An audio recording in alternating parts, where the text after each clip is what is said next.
Bueno, les recuerdo, es una pregunta que ustedes hicieron.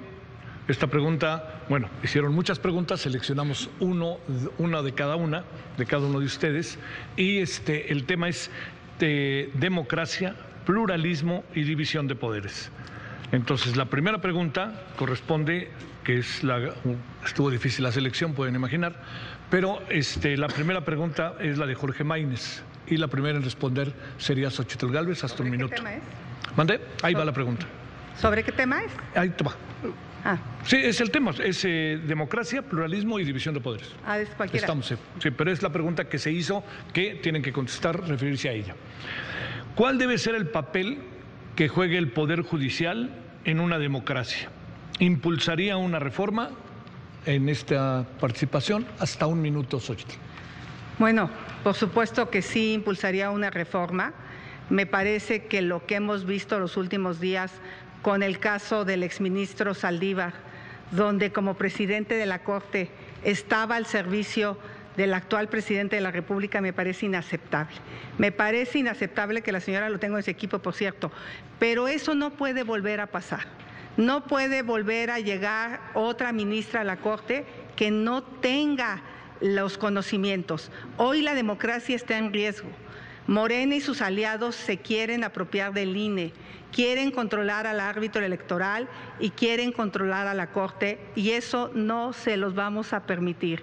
Por supuesto que a mí me parece que los ministros de la Corte se deberían de nombrar con una consulta hacia las universidades, hacia espacios de barras de abogados, y nunca más un cuate o una cuota en la Corte. Recuerdo, si te parece, Claudia, la pregunta de Jorge Maínez: ¿cuál debe ser el papel que juegue el Poder Judicial en una democracia? ¿Impulsaría una reforma? Adelante, hasta un minuto, Claudia Sheinbaum. El Poder Judicial, su labor fundamental es la justicia.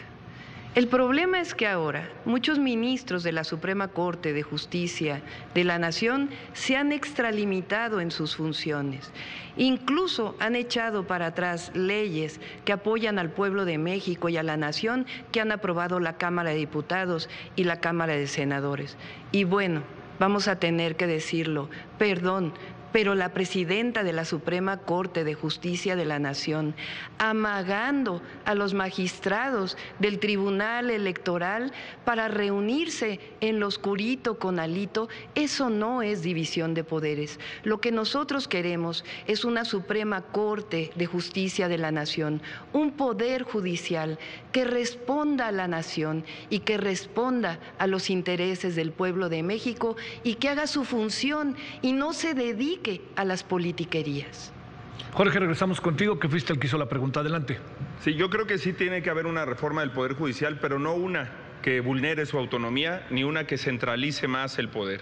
Una que genere mejores designaciones, una que separe al Consejo de la Judicatura y a la Suprema Corte de Justicia de la Nación, que la Corte sea un verdadero tribunal constitucional y que garantice que las juezas, que los jueces puedan decidir con autonomía, con libertad y sin presiones económicas o políticas como se ha hecho en los últimos años.